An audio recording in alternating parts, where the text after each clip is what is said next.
Hello, welcome back to the Ageless Lounge. We've taken a break for a little bit and we are coming back with a really fun guest this morning, Nancy McKay of um, Women Empowered Recovery. She's a transformational life and recovery coach that had the opportunity to meet about a month ago at a conference in Denver called Biz Life Con, put on by the amazing Barbara Brooks. Got to give Barbara a shout out because she's amazing. And she Absolutely. hooked me up with a bunch of you wonderful women. Welcome, Nancy. Welcome. Thank you, Robin. Great to be here.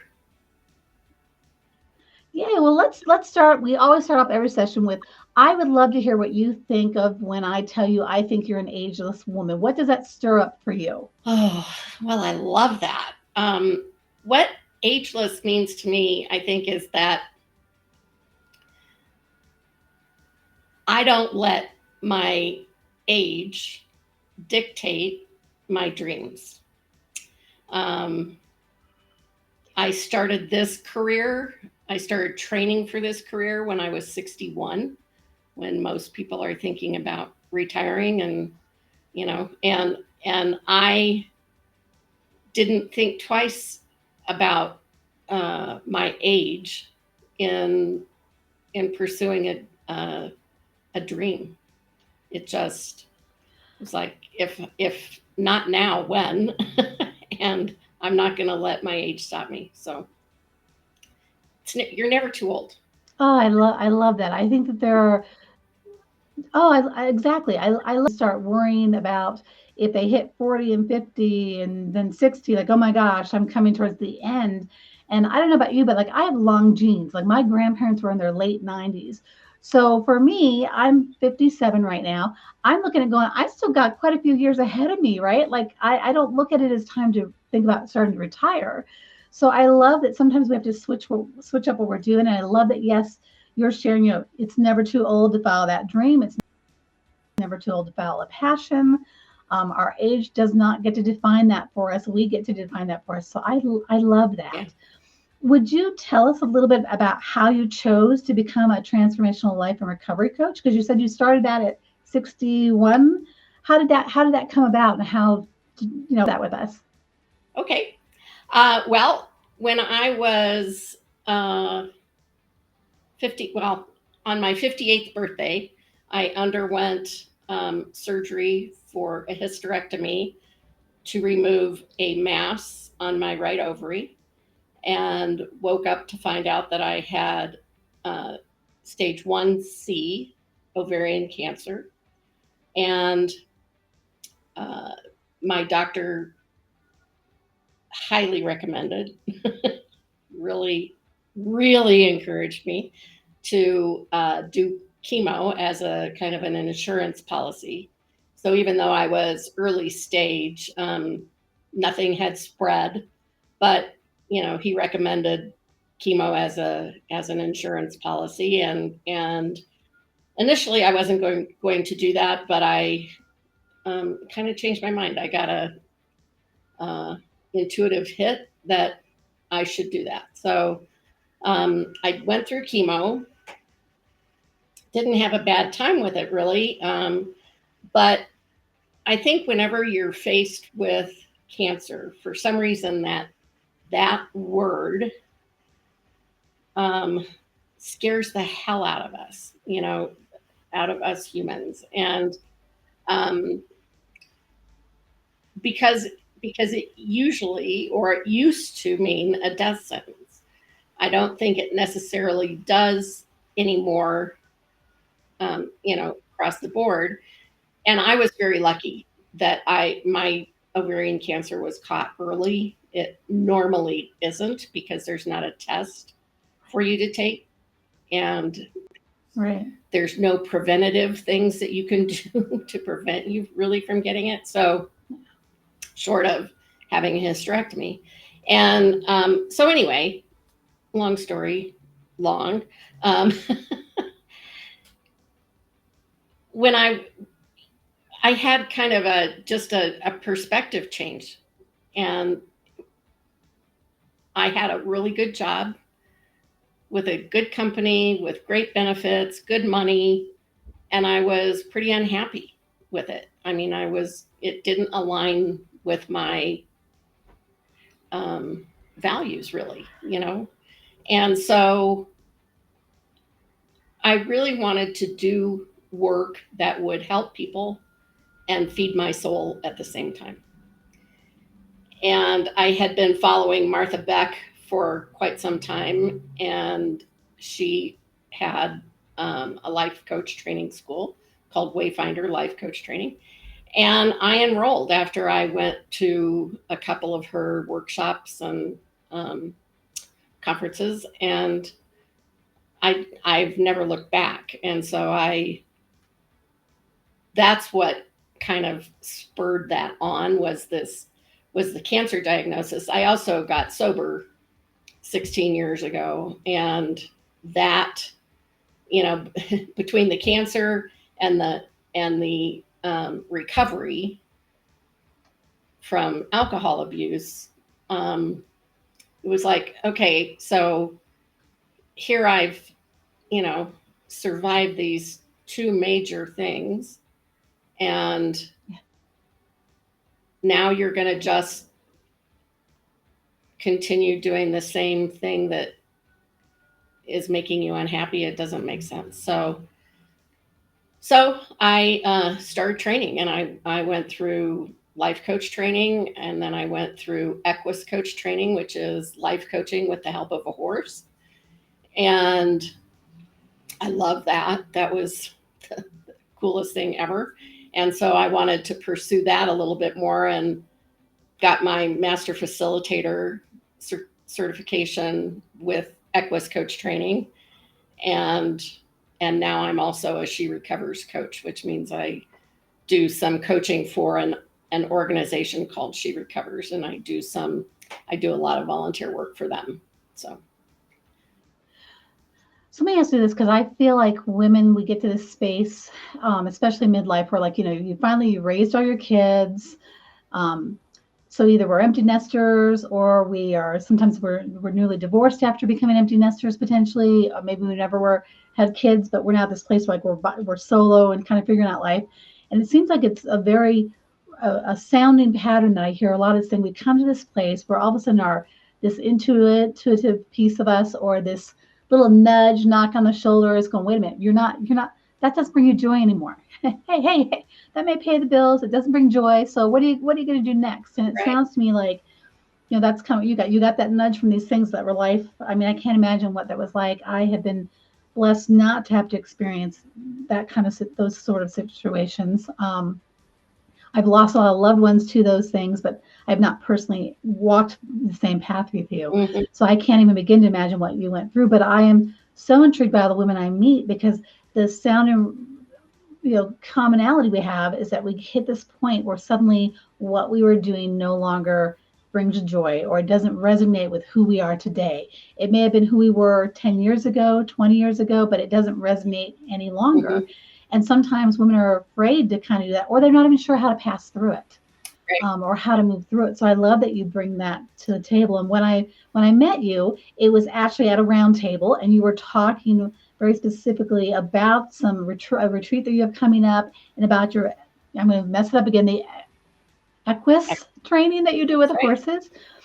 And the one thing that I loved about that you said to me, because I love horses, I've been a horse fan from afar. I always thought I was going to grow up and have horses, and I was not fortunate enough to have the horses, but I've always loved horses. But I never knew, like you had a statement to me where you said to us it's something that, the horse helps, because the horse can pick up on your heartbeat, or your I guess within like a 4 to 5 root radius. And that just floored me. And I just was like, so now every time I'm watching anything, like, okay, I'm gonna admit, I watched Yellowstone. Watching the horses, I'm just like, oh my gosh. Like, so, um, share a little bit about that, because I was just so intrigued with what you were sharing, how they can sense things, and how that helps you with what you do. Can you share a little bit about what that looks like? Because I'm fascinated by that. I don't think, I mean, we all think of like our dogs as our helpers in a sense, Mm-hmm. right? Or our cats as our helpers, but we realize that there's this magic that can happen with an animal such as a beautiful horse. So can you share a little bit about that, and why that's such a, when you said that you do that, you had this little spark in your eye when you said it. So can you share about that? Sure. Well, horses can feel a human's heartbeat up to 4 feet away. So they they just have this incredible field where they can pick up our heartbeat, which is extraordinary to me. I mean, it just feels, how can that happen? I don't really understand it, um, but that's part of the magic of horses, I think. What they also do is they can pick up on our energy because, and that's probably part of that feeling your heartbeat, but it's also just part of um, their makeup, if you will. So horses are herd animals, and because and they are also prey animals. So in the wild, they have to be aware at all times of what's going on around them, and so they're very when they're in a herd, they watch out for each other, and they make sure that everybody is either attuned to what's going on around them, or they know how to raise the alarm if they need to move quickly or do something, right? So they have this incredible intuition that helps them survive. When humans work with them, they horses pick up on the energy that we're putting out into the world. And so they can tell, they're great lie detectors. They can tell if we're not being authentic with ourselves. Doesn't matter if, my client isn't being honest with me. What matters is if they're not being honest with themselves, the horse picks up on that incongruity because um, they can sense the conflict in us, right? So, for instance, So does that I was gonna say, does that happen in a manner of like, are you asking the questions and it's how they're answering and how the horse is responding to those answers? I mean, how does no, that no, because they don't kind of understand play or language really, and okay. so it all is energetic. You can go in to an enclosure or really anywhere into a pasture with a horse, and if you're uh, concerned about something, so I love this example that I use frequently. I don't know why, but let's pretend your house is in foreclosure, right? So you're Okay. pretty concerned about that. I'm going to lose my house. You know, shit's hitting the fan. Everything's going sideways. What am I going to do? Right. So you've got these feelings inside of you. And if you're showing up with, other people or your coach or something, and you're trying to put on a good face, right? You want to pretend like everything's fine.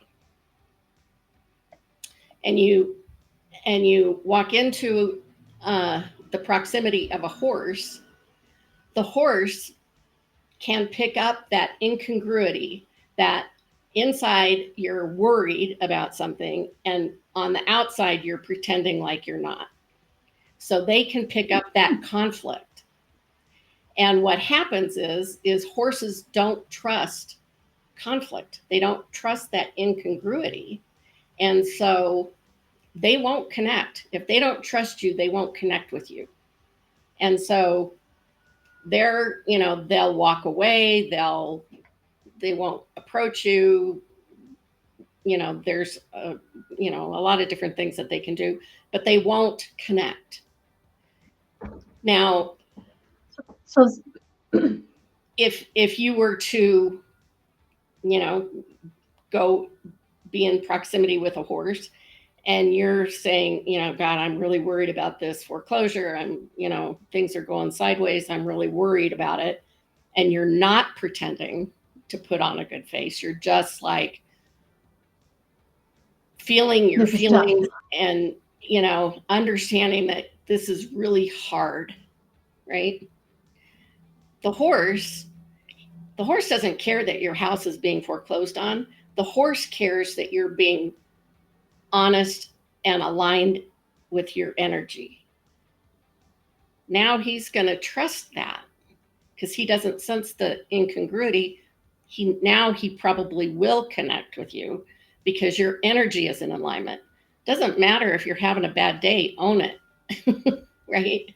So, So how how would you say, so like you're coming into this thing and like the horse is, let's say the horse is picking up good, the good energies from your, so how do you know, how are you able to distinguish the difference between, like, when you're saying connecting with a horse, I'm picking, like, I'll go up to the fence line, my girlfriend lives with some on a farm where they have mm-hmm, horses, and they're not her horses and she doesn't ride, but like when I park right in front of the pasture, and I can go up to the fence, and usually two or three of them will come over, and they let me ooh and oddle over them. And there's one in particular, he stays way away from everybody. So like, is he staying away because of maybe the energy I'm giving out? Or I mean, like, how do you read when it's good or something that well, needs to be worked on? not necessarily, and there could be a number of factors going on there. It could be that he doesn't Yeah. like his herd mates. Maybe it's possible. Okay. Maybe one of them rubs him the wrong way, and he doesn't want to be in proximity with that other horse. It could be that maybe he's interested in what's going on. Maybe he's not curious. Maybe he's just too busy eating. Mm-hmm. If a horse has a chance to eat versus hang out with a human, chances are pretty good, unfortunately, that Right. they're gonna snack. Yeah. So it could be anything like that. The fact that the other two came up to you is lovely, and so that could be curiosity. But if Mm-hmm. you were incongruent in your energy, they would have felt that, and they probably would not come over. So the fact that they did come over indicates to me that they were curious enough to come check you out. Um, So when you're working with somebody and you go into the pasture or however, wherever the arena, wherever you're at with your, like, can you give me like a quick example, kind of like what that sort of looks like for you? Are you guys meeting first and talking about maybe some of what they want to work on, and then you go into the horses and then kind of pick up on? Okay. yes. So yeah, we talk about what's going on, and so on and so forth. I ask for them to set an intention of what they want to learn from this session. Um, Okay. and I've given them then I give them a safety demonstration: where to stand, where not to stand, how to approach the horse, how not to approach the horse, all the safety things that you need to know. And then Mm-hmm. I invite them to uh, connect, and I usually like to have them kind of ground themselves, get calm, do take a couple of deep breaths, really emphasize the intention that they want, and then kind of see what happens with the horse. And it's sometimes the horse will just stay right next to them.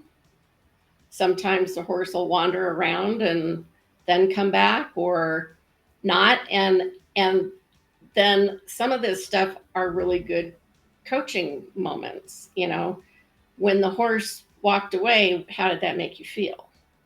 Well, I felt like he was Okay. abandoning me, or okay, where else does abandonment come up in your life, and how do you feel about that? All those sorts of really good coaching opportunities, right? And so it's not. I pay attention to what the client is saying to me and how the horse is reacting to the client's energy.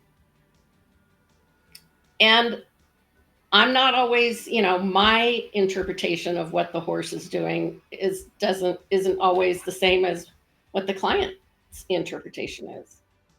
And it's Okay. the client's interpretation that's really key, because it's really about how did what the horse do make you feel, and Okay. what were you Okay. thinking about at the time, right? So I could see that when the one didn't come over to the fence, I was like, why doesn't he like me? These two like me. Why doesn't he like me? I could see that. And I will tell you, I can honestly tell you that I know up until about 10 years ago, I was a woman who really wanted everybody to like me. And if somebody didn't like me, it really upset me and I wanted to know why. And so I can recognize that. Like those patterns still pop up every once in a while. Oh, what did I do wrong? Those from childhood stuff. I am aware of that with myself, that I was definitely an over compensating people pleaser. If somebody didn't like Right, me, I just like I had to know why, or I just like it drove me nuts if I didn't understand why, because I thought I'm a nice person, I'm being nice. What did I do right, wrong? And sometimes we're just not each other's people, right? That just happens. And so that's interesting, because that you said that was my first thought, because my first thought was, oh well, he doesn't like me, but these two do. But like you said, it may have been just that he was didn't like his herd mates. He might have been wanting a snack. That's interesting, because I wouldn't have thought. I didn't think of that at the moment. I just thought, why doesn't he like me? Why won't he come see right, me? right.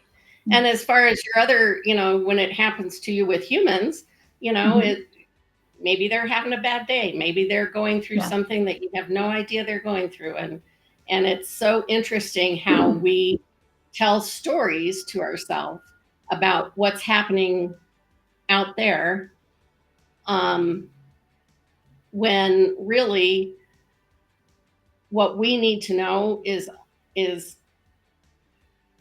in us, as far as what's our truth is really what we need to know. And how other people react to us really is none of our business. It's one of But we can't, can we? right. We Yeah, I can't mean, we can't we control it. can't control how And so somebody else is going to respond to us, but that right. is a hard lesson to learn, and it's a hard thing to, we're brought up in a society where the messages are fit in, right, and everybody Oh, needs to fit into absolutely. certain molds, right? So And I think I love the work. that's really common, more common than not, for women, over the age of 50, that Yeah, really grew up in that, be nice, um, do what you're told, always have a smile on your face, keep your manners in your soft pocket, spoken. oh yeah, don't be too loud, don't, Yep. don't be the center of attention, don't brag, don't pat yourself on the back too hard, all the things, be ladylike, right? Yeah. My favorite was being told I was always too chatty. I talk too much. I need to learn to just not talk enough. And I was like, well, wait a minute, like that, and that would always come from my father. And what I realized after his passing, looking back at some of that, with my father, he only gave us so much time and attention. So when he gave me the moment to talk, I did. I wanted to spill the whole of everything that was going on that day or that week or whatever, because that was my 5 minutes I was going to get to talk to my Right, dad. So like, but he was the one that always in my mind. You're a chatty Cathy. You talk too much. You talk too much. The kind of spinning around in the circles. That for a while there, I didn't talk enough and didn't voice my opinions because of that whole. Well, you talk too much, Robin. You talk too right, much. So those things all right, run around in our heads until we get right, through them. Yeah. right. Yeah, I mean, it's just, so by the time we get to, 50, 55, 60, and so on, we've got a lot of, um, I don't want to call it baggage, but we have a lot of programming that we need to adjust. And so Yeah. horses have a really good way of showing us what our programming is, and what our patterns have been, and how we perpetuate some of those patterns, and we can pick up on things so that we know how to change them, and what happens if you do this, if you have trouble setting boundaries, And you're like, I don't know how to set boundaries. Chances are going to be pretty good that the horse will pick up on that and he will make you set some boundaries. He will be nudging you, or, you know, getting in your face or doing something to encourage you to set a boundary. And it's uncanny how this stuff happens, um, when you're in the presence of a horse. It's just it's remarkable. Well, that's amazing. That's absolutely amazing. I want you to share because you have an event coming up in August. Yes. I want you to share about that event because that is one of your events that they will be working with the horses, Yes. correct? So tell us a little about your event, where it's at, when it's happening, what somebody could expect from joining you, and how they find out about the information details of it. Yes. So this is going to happen on August 1st from 9 to 5 at Happy Dog Ranch, which is in Sedalia, south of Littleton. And it's going to be an incredible day. We're going to have a little bit of pre-work stuff that I will send out, a workbook. And so people are going to have an idea of what we're going to be talking about. I've developed this new methodology called the Brave Recovery Method. And like She Recovers talks about, we're all recovering from something. So while my recovery has been through depression and childhood trauma and alcohol use disorder and ovarian cancer, not to mention the grief of my father dying by suicide and my mother dying by cancer, and all the things that we are all bombarded with in our life that cause trauma that we all need to recover from, right? I mean, it's not just addiction, it's chronic illness, divorce, burnout, grief, like I said. So anyway, we're going to, it's open to women who are, facing life challenges and need some support around that. And the horses are going to give us some great feedback. We're going to do some meditation and observation in the morning of the herd. So we'll be with the a big part of the herd in the morning. And then in the afternoon, we're going to do some one-on-one Equus coaching, and we're going to have a beautiful catered lunch, and and then we're going to wrap up at around 5 o'clock after having a nice closing circle, and then it's followed up by 30 days of kind of a group coaching program where we keep in touch. Because here's the thing that happens with working with the horses: it's some amazing things can happen in the moment, and then a lot of ahas and awareness comes after the event. And so we're going to take the next 30 days and to process everything that came up. We'll have a weekly Zoom call, and it's going to just be a really nice program, not just one day, but a nice little program. So I think it's going to be fabulous, and of course, I always think it's going to be fabulous. Where They can but find out horses, more. how can it? Yeah, where? How do we do it? Yes, give those details. They can get onto my website, which is womenempoweredrecovery.com, and find all the pertinent info. And where else can they follow you if they're looking for you, Nancy? Because you're on LinkedIn. Are you on any of the other social channels as well? Yep, I'm LinkedIn is kind of my favorite spot, but I'm also on Instagram under Women Empowered Recovery, and linked Facebook. I've rebranded my company at the beginning of the year. So my old company name was Amazing Outlook Coaching. And so that's my business page on Facebook and just my personal page, Nancy McKay. So, all right. And then to wrap up our conversation today, I would like you to maybe share maybe a piece of wisdom or a tip on when you find yourself kind of in that, like, what's next for me? What would you want to say to a woman? She just listening and goes, Nancy, I don't know what's next. I'm not sure which direction to go. Maybe a little bit of advice for her and sure. moving forward. The first thing I tell everybody is breathe, because I think we don't breathe enough. I think we don't give ourselves pause. I think we jump in. I know I'm guilty of that. And so if you take a moment and breathe and then ask yourself the question, what's lighting me up right now? What is my heart telling me?